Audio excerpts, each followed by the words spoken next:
All right, what is going on? What is going on? It's oh no, we do not want to get close. There we go. That is better. It is game day. Welcome in. I was about to say happy Sunday. No, it is a Saturday. More importantly, it is game day. Yes, it is game day. We are ready for some Chiefs football. And I also know, as my inside sources have told me, some people are probably going to check out in the second half because let's be honest, that's generally what people do for a preseason finale. I know some people are going to start this whole bull crap of, oh, well, true fans watch all the way through. Come on. We're here. We are ready. It is the final preseason game of the season. Thank God, because I'm ready for some football.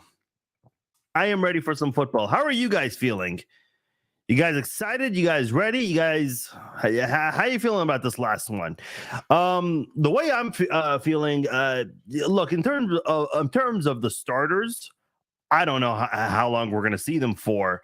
To me, it's just I don't need to see much. Okay. Generally speaking, I remember when the NFL used to have 4 preseason games, and that 4th preseason game, the starters would play, but it would only be for like 2, 3, 4 snaps maximum, and mid-drive they would change players out, which I always thought was weird. Like, what's the point?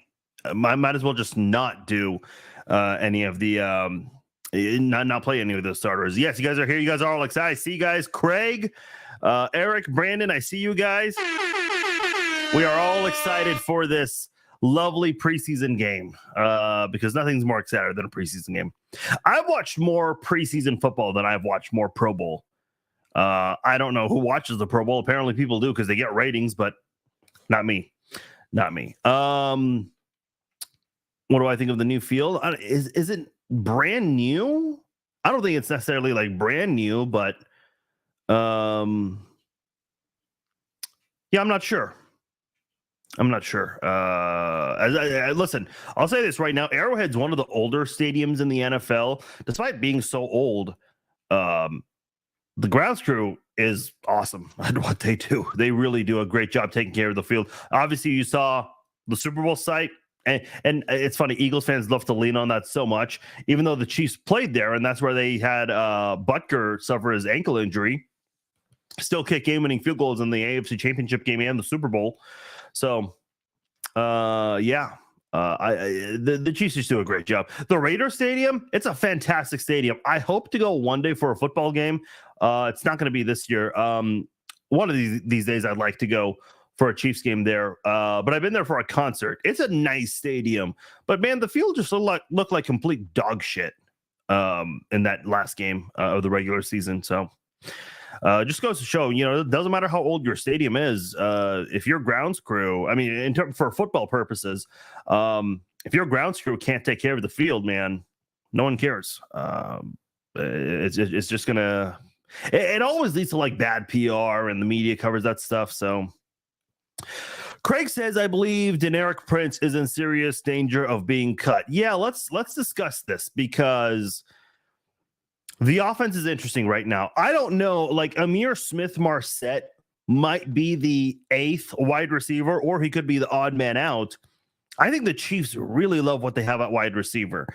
With MVS, KT, Sky Moore, Justin Watson, Rashee Rice, Richie James, Amir Smith-Marset, and Justin Ross.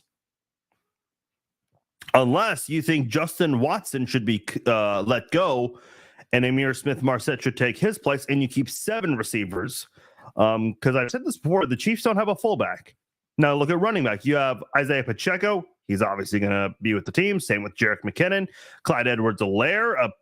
Unless you find a trade partner for Clyde Edwards-Helaire, I don't know what happens with Deneric Prince. I know he's listed as the number 1 kick returner for the Chiefs. He doesn't really excite me at that position right now. He has to really thrive as a kick returner to earn a spot. Obviously, he needs to do some things on offense as well tonight, but his primary duty is going to be as a running back. So we'll get that. In the regular season, he'll mostly be there as a return specialist. I just don't know what you do.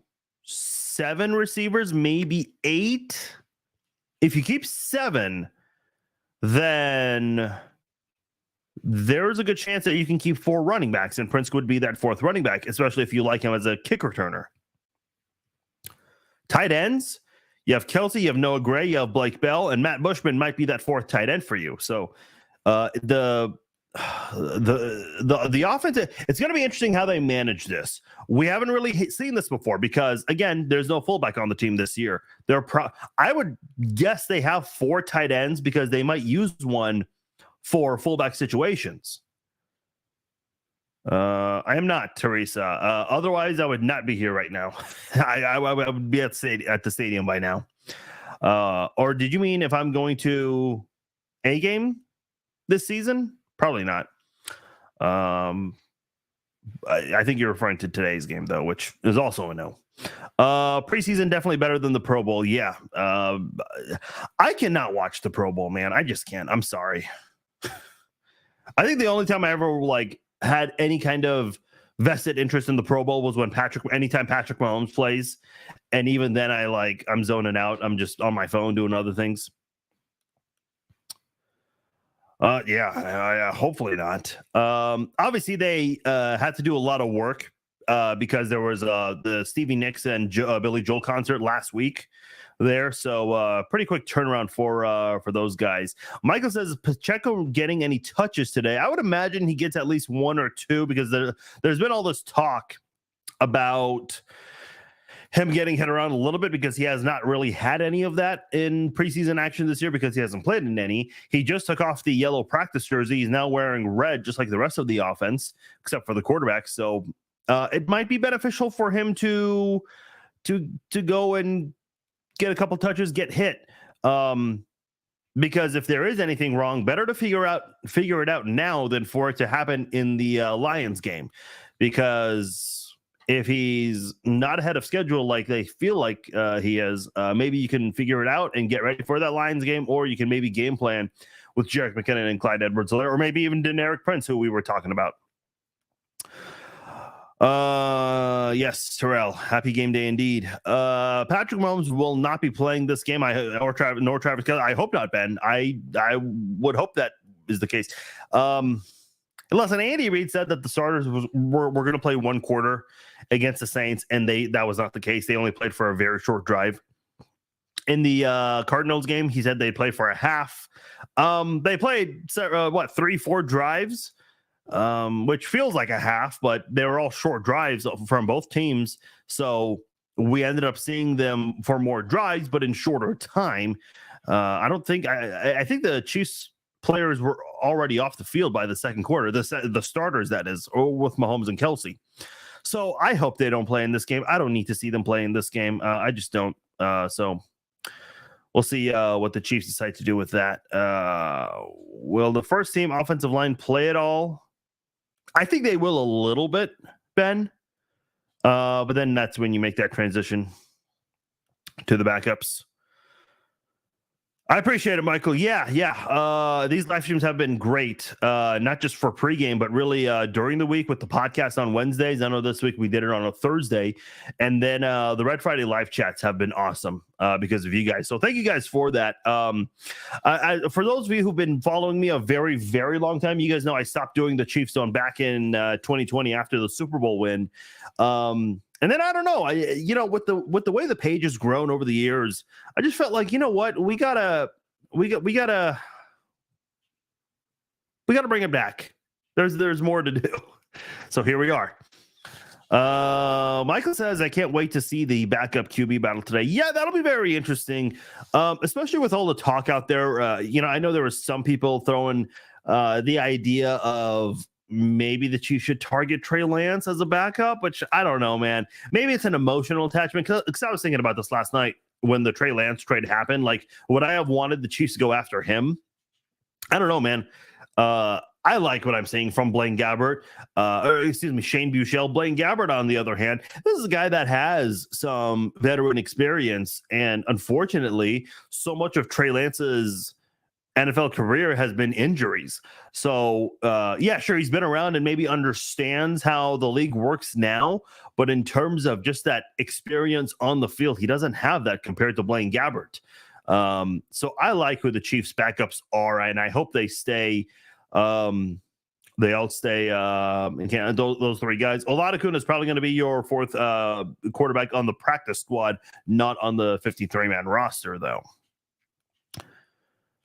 I'm looking at defense for this game, see if they start fast. That's a really good point. Yeah, so some defensive players that I think, Terrell, obviously the defensive tackles, because God knows when Chris Jones is going to show up or what's really going to happen with his future in Kansas City in the next few weeks. Guys like Keandre Coburn, Danny Shelton, I really would like to see those guys maybe make a splash in this preseason game, may give you a little bit of confidence going into the regular season.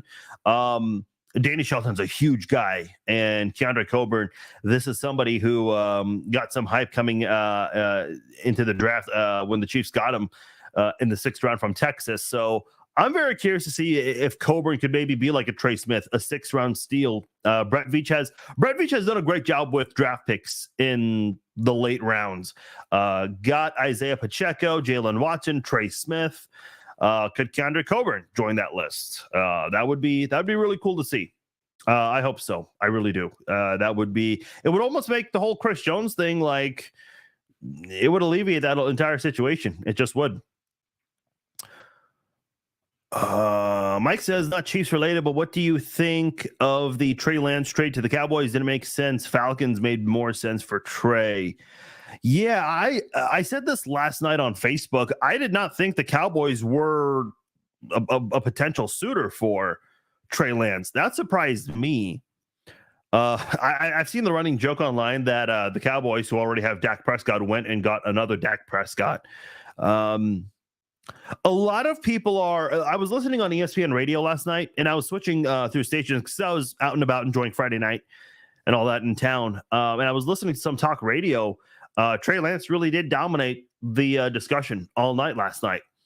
And ESPN radio had a chat. You know, is this the worst draft pick in NFL history? People think of Jamarcus Russell as that guy. Trey Lance, I mean, look, I know he's dealt with injuries, but availability is still important in the NFL. Like Jamarcus Russell, that guy was just awful. He didn't even take that whole thing seriously. There's that whole report, the rumor that the Raiders gave him blank tapes and they told him to go home and study them and you know, let us know what you learn. He came back and said he learned about blitz packages and how to fight against the blitz when it was all blank. So the guy just never took his job seriously. Trey Lance, like, the jury is still out on him. But when is he going to get a chance to prove himself now? Josh Rosen, another guy, but I mean, Josh Rosen never got the hype that Trey Lance and Raiders guy number 2, Jamarcus Russell, I forgot his name for a sec, Jamarcus Russell had. So I don't know. And here's the other thing, like, why Dallas? What did the Dallas Cowboys see in him? I know there's all this talk about Kyle Shanahan and John Lynch. They sent a potential good quarterback to the Dallas Cowboys. Like, how do we know that right now? Like Trey Lance, there's a big question mark in terms of his abilities in the NFL. We don't really know what this guy's all about. Listen, last year was such a weird year in San Francisco. And by the way, I'll say this. I've said this before. I'll say it now. I think it's ridiculous Kyle Shanahan did not win Coach of the Year. Don't get me wrong. I think Brian Dable had a phenomenal year. I think Doug Peterson also had a great year. But how the hell do you not give it to Shanahan? I've been very critical of Shanahan because of those 2 Super Bowls, the one against the Chiefs and the one against the Falcons back when he was the offensive coordinator of the Falcons. Did I say against the Falcons? I meant against the Patriots. But look, it's just What was San Francisco supposed to do last year? They played with their Mr. Irrelevant rookie quarterback, the last pick of the draft. That's who they put at quarterback, and they still made it to the NFC title game. I don't, and obviously in the playoffs you can't vote, but I mean, even before that, I think the job Shanahan did with all the challenges, no team has faced more challenges than the 49ers and still found a way to succeed. No one's been able to do that like the 49ers. A lot of people will say, well, what about the St. Louis Rams when Trent Green got hurt and Kurt Warner took over? Yes, but that wasn't like during the season, especially like late in the season too. Yeah, don't get me wrong. That was still impressive by Dick Vermeil and everyone with what they did with that Rams offense, unexpectedly using Kurt Warner. But it's not like Kurt Warner was this guy that nobody knew who he was. He's had at least some sort of experience and even a little bit of success outside of the NFL. Whereas, with the 49ers, they were down to their rookie quarterback, who was the last pick of the draft. So, in my opinion, it should have been Shanahan. I'm at work. Can't wait to hear the game, how it went. Yeah, I mean, Danny, I think you commented on this last night. You're not missing much. It's the fourth preseason game. I get it. Everyone would still rather watch the games than not. Hey, props to you guys. I mean, listen, I'm a business owner, so I'm very fortunate. Anytime there is a Chiefs game, like remember during the pandemic in 2020 when the Chiefs had to like reshuffle some of their games in a weird way, and it was like during the day, like the Thursday night game between the Chiefs and whoever the hell they were playing. I think the Bills. They put that on a Monday at like 3:30. I don't even remember why they felt the need to do that. Someone got COVID, I guess. I don't know. Excuse me. So I was able to leave work a little early that day. I wonder how the defense will adjust not having Chris Jones or Charles Omenihu. Yeah, that's probably one of the more key points for this game is what can the defensive line do with CJ and Omenihu not there. Okay, Michael raised an interesting point. What about Felix Anudike-Uzomah? Yeah, he's played a lot of snaps. He's done some good things that don't show up on the stat sheet. But if you're the number one pick, like the first round draft pick for the Chiefs, you got to show something in this one. And I know there's some hype and maybe some pressure on him because he went to a local college. He's from Kansas City. So you want to be able to see something out of your first round draft pick, and the Chiefs haven't really had much of that. Did we see much of Karlaftis last year in the preseason? I feel like we really didn't. Again, it's a preseason. Anything that happens in these preseason games, the majority of them we kind of tend to forget in a few weeks. Let alone, I mean, a year later. But I just don't feel like George Karlaftis. I don't think he did anything impressive in last year's preseason. So I'm not too worried, but at the same time, it's like you want to see some. It's kind of like that first game against the Saints. Like the Chiefs' offense looked like shit. You would like to see the Chiefs' offense play a little bit better. At the same time, you're not going to get discouraged because it is Patrick Mahomes and Travis Kelce and the Chiefs. You think Ryan Leaf was a joke? Yeah, that did not go the way anyone wanted it to. But Ryan Leaf does some great stuff on talk radio, though. He really does. I like him as an analyst. Saw another report that the Bills were interested in trading for Lance. Oh, okay, I did not know that. Yeah, it's interesting. Yeah, I don't know, like someone mentioned the Falcons earlier. Yeah, I can understand the Falcons. I don't know why a team like the Cowboys or the Bills, maybe the Cowboys have some concerns with Dak Prescott. Listen, I'm not sold on Dak. I'm just not. Those are really good points. Someone was talking about this the other day. Boy, like RG3, Garoppolo, now Trey Lance. It's like, man, what's going on? And listen, I know it was the other Shanahan who was the head coach for Washington when RG3 was there, but man, RG3, I think, was on his way to a fantastic career. I really do. If you guys recall that draft class, everyone thought that Andrew Luck and RG3 that they were going to run the tables, and they retired in less than 8 years, 7, 8, 9 years, something like that. It's crazy. Remember Suck for Luck? I was a part of that. Lance did work out with Patrick Mahomes in the offseason. Yeah, that's a good point. I forgot about that, Ben. Yeah, he has done some of that. You know what's interesting, Hefe, is a lot of people were interested in the fact that the rankings that have come out for top offenses. NFL.com has San Francisco as number 1. And Adam Shine also has San Francisco as number 1. So some interesting little predictions out there. Sorry, Abigail, I prefer hotter women.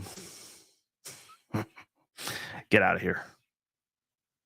There we go. Gone.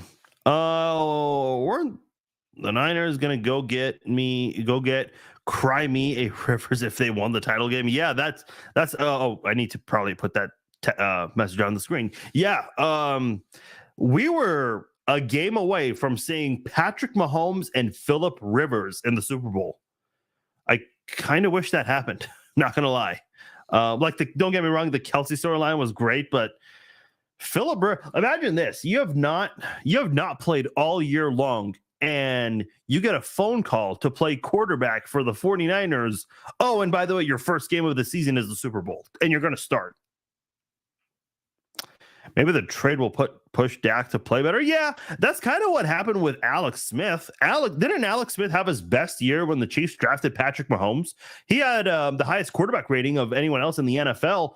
I think in terms of yards and touchdowns.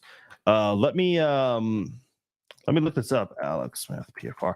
I think even in terms of yards and touchdowns, that was Alex Smith's best year in the NFL. 2017. Let's go to. Yeah, that's the only year he ever threw for more than 4,000 yards. And he had 26 touchdowns, also the highest in his career. But, and even in that little documentary, Project 11 on ESPN, they actually did a really good job of going through his career, his roller coaster career. I'm just looking at his entire stats, his career stats, and boy, it's been quite the career for him. But he even said in that Project 11 documentary, he's like, yeah, I kind of knew what was going to happen afterwards. Yeah, me too, man. I think RG3, he was playing very similar to how Mike Vick played in Philadelphia when Andy Reid coached him and brought him back in the NFL. Man, I thought RG3 was really. I thought for sure he was going to lead Washington to a championship. I really do. Which sucks because they went through Dwayne Haskins, and he did not pan out at all, and they let him go. And obviously, unfortunately, Haskins, his life came to an end shorter than expected. They had Taylor Heineke. I think Taylor Heineke was really underrated, man. If you can put some troops around Taylor Heineke, I think he'd be good. But now we're there with who? Sam Howell. Which, listen, if you're Eric Bieniemy, I guess if you really want to prove yourself that you deserve to be a head coach, I guess you got to go in with Sam Howell now. So have at it. Dak just got paid a lot of money, if I'm not mistaken. Yeah, I think he did. I think you're right, Ben. But I just don't think, what are you going to do? What is Dak's playoff record? Let me pull this up. Dak playoff record. According to StatMuse, he's 2-4.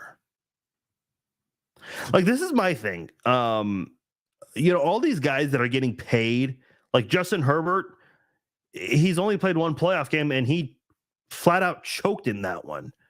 Lamar Jackson is 1-3, and he's before Herbert was the highest paid. Jalen Hurts, I know he just had a phenomenal year, but he's 2-2. Those are your top 3 paid quarterbacks, and none of them have a postseason record above 500. I don't know if teams are just desperate because they have a good player at that quarterback position and they want to keep him and fear that they can't improve upon that. Like, look at Kansas City. Alex Smith, I don't think Alex Smith was ever an all-pro guy. I'll double check on that quickly. Made a couple of Pro Bowls, which, look, the Pro Bowl does not mean too much to me. It really doesn't. But he's had some success, is what I'm trying to say. The Chiefs still were able to trade up and make a move for him, which, by the way, this leads me to another point here, because by the way, Michael, to answer your question, yes, they are expected to play. According to Andy Reid. We don't know if that's really going to happen, though. But the point here I want to make, there was a topic of how trading up for quarterbacks don't work in the draft. They just don't. The only obvious exception to that is the Chiefs getting Patrick Mahomes. And think about that, too. Didn't the Chiefs trade up 17 spots to get Patrick Mahomes? Which, you know, as a Chiefs fan, you feel pretty fortunate about that, because you see all these other quarterback carousels and people paying these quarterbacks that don't even have a great postseason record. Kind of makes you feel fortunate. You know, Kansas City was able to switch from Alex Smith to Patrick Mahomes. And not just that, they traded up to get Patrick Mahomes. They traded a first-round pick to Buffalo. And now, listen, I don't think Buffalo's suffering by any means. I think they're happy with Josh Allen, but who has the Super Bowl rings at the end of the day? Josh Allen has yet to win an AFC championship game. So, and by the way, look at all this talk about the Buffalo Bills and how, you know, it's getting worse and worse, and they're not living up to the hype every year, especially last year when every single goddamn person thought that they were the most invincible team in the world and had the greatest roster on paper. Yet, you look at what happened last year, the way they played against the Bengals, blaming it on the weather too, one of their players. I'll say this right now. If the Bills do not win the AFC championship game, I think Sean McDermott gets fired. I really do. Kind of similar to Doc Rivers and how he got let go by the 76ers, because the expectation was to go beyond where they keep getting knocked out at. I know the Bills don't keep getting eliminated at the same place. For a couple of years ago, it was the AFC title game against the Chiefs. Then it was the AFC divisional round against the Chiefs. And then it was the AFC divisional round again against the Bengals. It's like, man, the goal for the Bills is not AFC divisional round or reaching the AFC championship game. With all that hype and all that talent you have to get to a Super Bowl. And they aren't making that happen. If they don't do it this year, I think I see Sean McDermott being the playoff coach that gets let go. Every once in a while, there's a playoff team that will fire their head coach. I think this year that'll be the case with Buffalo. I really do. Yeah, man, it's so weird. Emmanuel Acho, who is like the worst TV sports personality in the world. Like, I would put Kevin Keatsman on TV before I would put Emmanuel Acho. He made such a big deal about how Lamar Jackson won the MVP unanimously, and that's something Patrick Mahomes has never done in the 2 times he's won MVP. Okay, who's got the postseason success? Like, keep something in mind. And I want to be clear about this. I'm not trying to diminish these awards like the MVP, Coach of the Year, Comeback Player of the Year, Offensive Player of the Year. But understand something. These are all regular season awards. Again, these are very important awards. You're essentially pointing out the best of the best on NFL Honors Night when you're handing out these awards. So I'm not saying these awards are irrelevant, but if you really want to lean so hard on the fact that Lamar Jackson has a unanimous MVP win, something Patrick Mahomes has never done in the 2 times he's won it, then what does that say about Patrick Mahomes, who actually wins playoff games, who actually wins Super Bowls, who actually gets to Super Bowls? And listen, let me say this too. And I want, if there's anything you guys take away from this pregame live stream, I want you guys to take this away.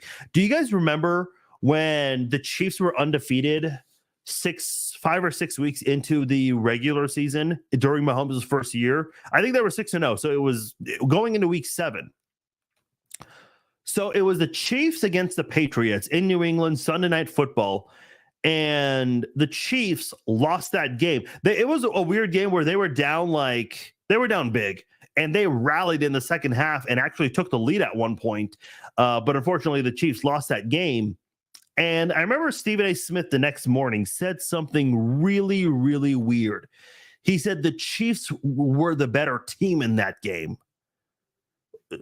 First of all, who won the game? The Patriots won that game. Second of all, the other thing to keep note of is that if you're Kansas City, what do you or excuse me, if you're Stephen A. Smith, like, what are you trying to do when you're trying to hype up Kansas City like that? I think you're trying to gain favor because it got to the point where people were sick and tired of the Patriots for winning so much, which, by the way, now Chiefs fans are feeling that. Anytime the Chiefs barely beat a team, remember last year, who did the Chiefs barely beat last year? Let's go over this. Okay. I did this recently, but it's worth going over again. The Chiefs barely beat the Broncos twice. Which again, the Broncos were not a good team last year. So you had the 2 Bronco games. You have the Texans with David Mills as your quarterback. That took overtime. Who else? The Titans. Didn't we beat the Titans? Who was their quarterback? Someone that's not good, a backup. Okay, that game I think went into overtime. There was another game that the Chiefs barely beat a team. Oh yeah, the Raiders. They barely beat the Raiders on Monday Night Football, and they had to rally, come from behind. What's my point here? The Chiefs, you look at those 5 games, the 4 teams in those 5 games, they barely beat those teams. And I remember after that, all this talk about, oh, well, the Chiefs are barely beating these bad teams. They're not going to make it in the playoffs. Who won the Super Bowl? I think, see, Ben raised an interesting point here. They lost to the Colts. Yes. But my point is, I'm just focusing on the wins, barely beating Willis. Thank you, James. My point is, I'm just trying to focus on who they barely beat. Because so much of the focus was, hey, if the Chiefs are barely beating these teams, how are they going to do when they actually play competitive teams in the playoffs? It's like, man, a win is a win. It doesn't matter how you win. You don't get bonus points for blowing out a great team. You probably get a lot more attention for that. But at the end of the day, the great teams that barely beat bad teams, the media wants to focus on that because they know that everyone's sick and tired of the Chiefs winning so much now. So they try to focus on that kind of thing and try to gain favor from the fans. Like if Stephen A. Smith tomorrow morning, if he says Patrick Mahomes is not a top 5 quarterback, there might be some fans out there that are going to be like, yeah, Stephen A. Smith, he's a big name guy on ESPN. He knows what he's talking about. So I agree with him. It's always interesting the perspective, who it comes from, who you root for, and that plays a factor as to whether or not you take an analyst's comment seriously. So take what you will with that. You get the idea, though. Nick says MVP doesn't mean squat if you can't lead your team to a deep playoff run and Super Bowl. Yeah, that's a great point. It's a great point, man. That's just the way it is. That to me was the Chiefs not taking that team seriously because they were so bad. So the Chiefs played down to their opponents. I hope not. I mean, I know, Andy, that happens so much, though. And by the way, here's something a lot of people say, well, why don't a lot of people will ask this question of, why do the Chiefs not play them as hard? Well, they don't want to reveal everything. They don't want to reveal the playbook. Folks, there are 60 minutes in a game. Unless you are running a play every single second of those 60 minutes, which obviously is not possible, it's impossible to reveal your entire system, your playbook. And let's just say this, even if you do run off all the plays in your playbook, which again is not possible, let's say you do. Can teams really use that to stop you? I mean, sure, studying game film is important, but at the end of the day, this is still a Chiefs offense that's just way too creative. They have so much going for them, a lot of creativity. Even last year without Tyreek Hill, remember, the offense was doomed without Tyreek Hill. How'd that pan out? Mark says they were down 24-9 to start the third quarter. Yeah, that's right, Marcus. That rings the bell for sure. Mike says it's more It's more better barely than the Titans than the Bills losing to Zach Wilson. Oh, okay. I get what you're saying. I think autocorrect may have gotten you there, but I get what you're trying to say. Yeah. Look, and I remember at one point it looked like the Jets were on their way to winning the division. But it just, that's another topic for another time. But the whole like barely beating teams, I just don't see. When the Chiefs barely beat those teams, there was such negative energy amongst the fans last year about that. It's like, man, I don't give a shit if you beat who's the worst team this year, the Cardinals. If the Chiefs, obviously the Chiefs don't play the Cardinals in a regular season game this year, but if they did and they beat them by 1, and if the score was like 45-44, who cares? You won that game. That's all that matters at the end of the day. Let me tell you this: in 2012, do you guys remember when the Chiefs played the Ravens at Arrowhead? The Chiefs lost to the Ravens 9-6. The Ravens scored 9 points in that game, which was the fewest all year against the worst team in the NFL. Guess what happened? The Ravens went on to win the Super Bowl that year. That was Joe Flacco's amazing postseason. So, if you really want to focus on how the Chiefs are barely beating bad teams, let's go back to 2012. Because if you go to 2012, you'll see that obviously that was the Chiefs were the worst team that year. You'll actually find that the Chiefs barely lost to some good teams. Let me actually pull that up real quickly just to secure my point, because there were some teams that the Chiefs competed with. Yeah, Baltimore, they lost that game 9-6, and they went on to win the Super Bowl. Let's see, the Steelers. Remember the Steelers, how good they were with Roethlisberger and Todd Haley as their offensive coordinator? I mean, they were good before Todd Haley got there, but that game went into overtime and the Chiefs lost. The Chiefs played Denver at Arrowhead and lost 17-9. They held Peyton Manning to 17 points, and they were the worst team in the NFL that year. Let's see, any other notable games? They lost to Indianapolis 20-13. Who was Indy's quarterback that year? Was that Andrew Luck? Yeah, Andrew Luck. They held a high-powered Andrew Luck team to 20 points, and they lost by 1 touchdown. So, bad teams will always have these close games that no one ever expects them to have. Okay. I'm glad you get the live captions. I don't know how that stuff works. I remember last year someone said that they were not working. So I'm glad they work. I don't know how that stuff operates. I don't have control over that. So I'm glad they're working the way they should. Last comment here goes to Ben. I remember when they said Patrick couldn't win games without Tyreek Hill. Yep, I remember that too. And they're going to say the exact same thing when Chris Jones maybe gets traded, and I can't wait to see Patrick Mahomes and everyone prove them wrong again. Okay, Chiefs and Browns get started in 20 minutes. It's the final preseason game. Air horns for that. I'm excited. I will talk to you guys at halftime, and then I'll talk to you guys after the game. After the game, we'll be doing a post-game show where you guys can call in. So make sure you guys call in and let me know your thoughts on the entire preseason, this game specifically, and looking ahead. So we will do that after the game. That will also serve as our post-game show for the podcast. So make sure you're subscribed to the Chiefs Zone. Go check out our sponsor, SeatGeek.com. Use my promo code FARZINE for $20 off your first purchase. Again, that's only good for first-time customers of SeatGeek. And also go to Manscaped.com. Get yourself something from Manscaped. Use the promo code FARZINE20 for 20% off and free shipping. All right, I am out of here. I will talk to you guys at halftime. Enjoy the game. Take care.